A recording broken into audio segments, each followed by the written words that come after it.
Shem shame Shem.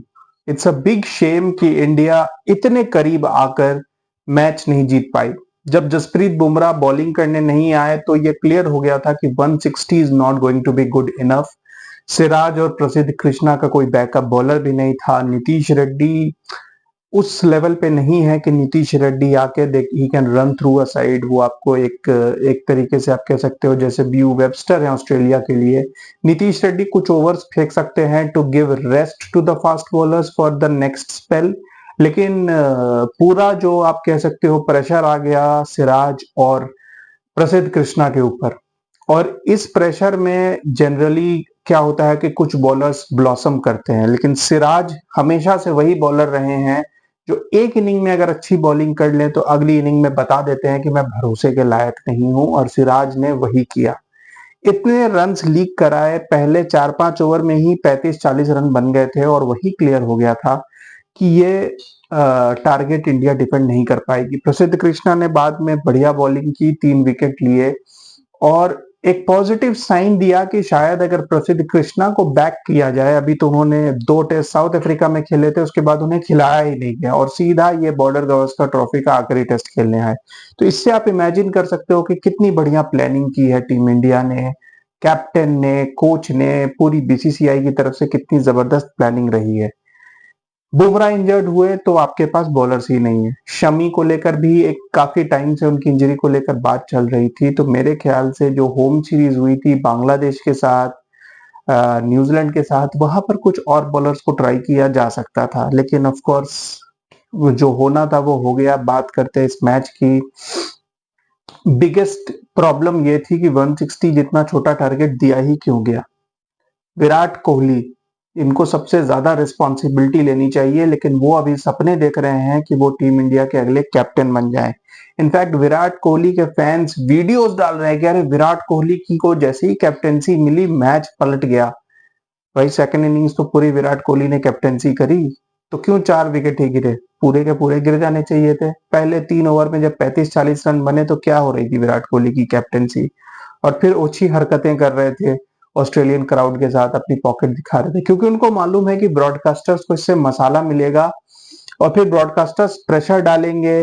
Broadcasters हर चीज में विराट कोहली की पोस्टर छापेंगे और ब्रॉडकास्टर्स प्रेशर डालेंगे कोई भी सीरीज होगी कि नहीं नहीं विराट कोहली तो हमको चाहिए। रन तो इससे बनेंगे नहीं, इसके बस की नहीं है, लेकिन ये एटलीस्ट कुछ ड्रामा करके ऑडियंस को एंटरटेन करेगा। लोग टीवी देखेंगे कि अरे विराट कोहली है तो कुछ तमाशा करेगा, और विराट कोहली अभी इसी की कमाई खा रहा है। आपको बता दूं कि अभी नहीं सही 5 साल बाद जब आप याद करेंगे तो आप विराट कोहली को गालियां ही देंगे। और विराट कोहली टेस्ट क्रिकेट में गालियां खाने लायक ही है, उससे ज्यादा विराट कोहली की बस की है नहीं। He is a proven failure. England में 3 टूर में एक बार सक्सेसफुल हुआ है।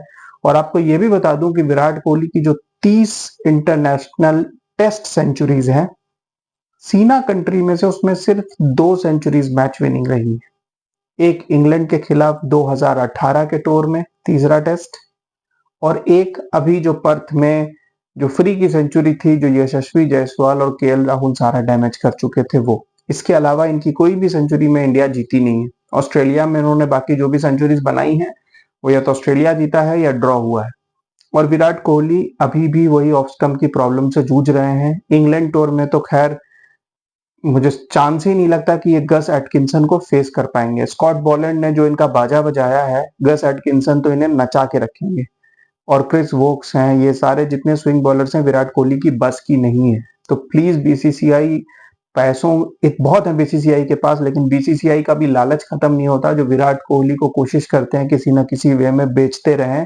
और विराट कोहली अगर इंग्लैंड गए तो फिर से वो वही बेशर्मी करेंगे जो इसके पहले टूर में करके आए थे। विराट कोहली से पिछले टूर में भी कोई रन नहीं बनते थे, और इस बार भी मुझे कोई उम्मीद नहीं है कि विराट कोहली गस एटकिंसन को खेल पाएंगे। एनीवेज मैच की परफॉर्मेंस पे आए तो 160 जितना छोटा टारगेट, जिसमें भी ऋषभ पंत के 61 थे, यानी बाकी टीम ने मिलकर 100 रन कंट्रीब्यूट किए। तो आप कैसे एक्सपेक्ट करते हो कि 150-160 रन बना के आप जीत जाएंगे, जब आपको फर्स्ट इनिंग्स की गलती के बाद भी 4 रन की लीड मिल गई थी, बॉलर्स ने 4 रन की लीड दिला दी थी। सेकेंड इनिंग्स में आपको 250 का टोटल चेस टारगेट करना था, टाइम काफी था मैच में, आप स्पेंड कर सकते थे, लेकिन अनफॉर्चुनेटली मुझे समझ नहीं आया कि कोच साहब की भी क्या प्लानिंग है। एक इमरजेंसी में टीम इंडिया उतरी कि बस तेजी तेजी जितने रन बना लो। पहले 7 ओवर तो सब कुछ ठीक लगा, लेकिन एक विकेट गिरने की देर थी और फिर यह प्लास्टिक प्रिंस शुभमन गिल, 35 की एवरेज है इसकी, 32-33 टेस्ट मैच खेल चुका है, इसको किस बात की हाइप दी जाती है मेरे समझ के बाहर है। शुभमन गिल जैसा ऑर्डिनरी प्लेयर मैंने एक्सपेक्ट भी नहीं किया था कि ऐसा प्लेयर नंबर 3 बैट्समैन होगा इंडिया के लिए, जिस जहां पे राहुल द्रविड़ और चेतेश्वर पुजारा जैसे बेहतरीन बैट्समैन खेल चुके हैं। शुभमन गिल तो उनके जूते के बराबर भी नहीं है। और एक बात और आपको और भी बता दूं, जो भी लोग गलती से सचिन और विराट को कंपेयर करते हैं, विराट टेस्ट क्रिकेट में सचिन के जूते के बराबर भी नहीं। नेक्स्ट आप आ जाओ, ऋषभ पंत का ऑन एंड ऑफ चलता है, बट अभी आप क्या कर सकते हो, let's go beyond it.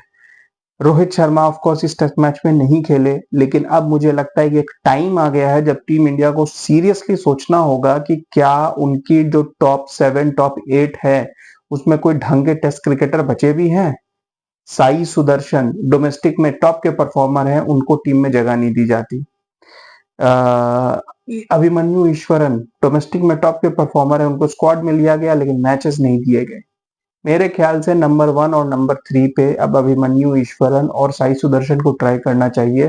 Shubman Gill को अगर आप 100 टेस्ट मैच खिला देंगे इसी एवरेज पे तो वो कभी ना कभी एक आध तो सेंचुरी मार ही देंगे। तो 100 टेस्ट मैच तक उठाओ इनका बोझ भी, जैसे विराट कोहली का बोझ उठा ही रहे हो, अभी शुभमन गिल का भी उठाना शुरू कर दो। विराट कोहली ने तो कभी चलो 2016, 17, 18 में अच्छी इनिंग्स भी खेली है, शुभमन गिल कब खेलेगा? उनको किस बात की इतनी बैकिंग दी जा रही है कि नहीं नहीं खेलते जाओ, आज नहीं तो कल तो तुम 100 बनाओगे। या किसी भी प्लेयर को आप 100 टेस्ट मैच खिलाओगे तो वो भी कभी ना कभी तो 100 बनाएगा ही, तो फिर उसी 100 को सेलिब्रेट करते रहो। शुभमन गिल ने कौन सी अभी तक टेस्ट में मैच विनिंग इनिंग्स खेली है ऐसी जो यादगार हो? मुझे अगर उनका पूरा करियर दिखे तो 4 साल पहले जो उनका शायद दूसरा या तीसरा टेस्ट मैच था, गैबा में उन्होंने 91 बनाया था, वही उनके टेस्ट करियर की बेस्ट इनिंग्स है।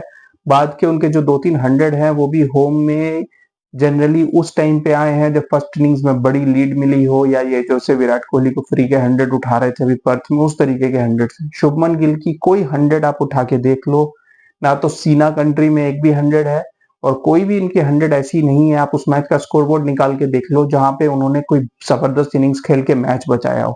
आप अपनी मेमोरी से मुझे कमेंट्स में बताना कि कभी शुभमन गिल को आपने टेल के साथ खेलते देखा है? कभी देखा है कि शुभमन गिल नंबर 8-9 प्लेयर्स के साथ बैटिंग कर रहे हैं?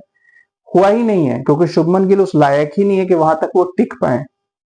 और इसको प्रिंस बना के अगला कैप्टन बनाने की बात हो रही है। जोकरों की भीड़ है, एक तो विराट कोहली को अभी आप हटाने का सोचो और ये शुभमन गिल को इधर आप कैप्टन बनाने का सोच रहे हो। एक जोकर को हटा के दूसरे को डालोगे तो फिर तो टीम के साथ क्या होना है ये तो कहने की बात है। ओवरऑल एक मैं कह सकता हूं कि it was a series of missed chances. पिछली बार जब हम जीते थे तो ऑस्ट्रेलिया को भी बिल्कुल ऐसा ही लग रहा होगा कि यार हम बहुत सारे मैच जीत सकते थे, लेकिन इंडिया वहां से निकाल के ले गई। यहाँ पर भी मुझे ऐसा लगेगा कि ये सीरीज बहुत क्लोजली फॉट सीरीज थी। 3-1 बड़े आराम से 2-2 हो सकता था, या 2-1 भी इंडिया हार सकती थी, which would have been more respectful अगर मेलबर्न टेस्ट बचा लेते। लेकिन ओवरऑल मैं यही कहूंगा कि कुछ पॉजिटिव इस सीरीज से मिले हैं। Yashasvi Jaiswal definitely the biggest positive. Bumrah तो खैर हम सबको पता था कि इज अ गुड बॉलर, इस सीरीज में आके वो ऑल टाइम ग्रेट्स की लेवल वाली बॉलिंग कर दी है उन्होंने, and he will always be remembered as a great. और ये सीरीज की इनकी ये परफॉर्मेंस ऐसा नहीं है कि खत्म हो गई, ये आने वाले सालों तक इसकी चर्चा होगी कि बुमराह ने ऑस्ट्रेलिया में इस सीरीज में जो बॉलिंग की थी वो याद करेंगे लोग। तो वो तो है ही है डेफिनेटली। नीतीश रेड्डी की परफॉर्मेंस हार्टनिंग थी, एमसीजी में 100 बनाया, 4-5 इनिंग्स में इंडिया के टॉप स्कोरर रहे, फास्ट बॉलिंग भी कर लेते हैं और थोड़ी सी उनको बॉलिंग के ऊपर काम करने की जरूरत है, but remember he is just a 21 year old. अगर इनको सही बैकिंग दी गई तो नीतीश रेड्डी आने वाले 3-4 साल में इंडिया के लिए वो फास्ट बॉलिंग ऑलराउंडर हो सकते हैं जो नंबर 6-7 पे बैटिंग करें, तेज बैटिंग भी कर लेते हैं, 100 बनाने का भी कैलिबर है। और बॉलिंग में अगर ये विकेट नहीं भी ले पाते हैं तो टेस्ट क्रिकेट वैसा नहीं है कि यहाँ पर आपको हमेशा आके 5-6 विकेट लेने हैं।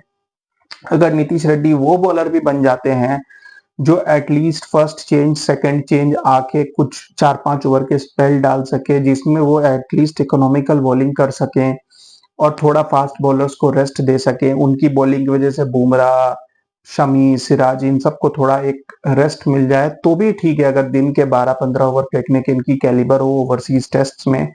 और मेरे ख्याल से इंग्लिश कंडीशंस में, साउथ अफ्रीकन कंडीशंस में इनकी जो बॉलिंग है वो विकेट्स भी निकाल के दे सकती है। तो मेरे ख्याल से नीतीश रेड्डी को ग्रूम करना चाहिए, क्योंकि इंग्लैंड में जो 5 टेस्ट होने हैं वहां पर नीतीश रेड्डी बहुत यूजफुल हो सकते हैं। पूरी टीम इंडिया का एक अलग से रिव्यू करेंगे, लेकिन इस मैच में अगेन आई वुड से कि बुमराह के नहीं आने से चांसेस नहीं थे। जो भी थोड़े बहुत इंडिया ने फाइट किया इट वाज इनफ।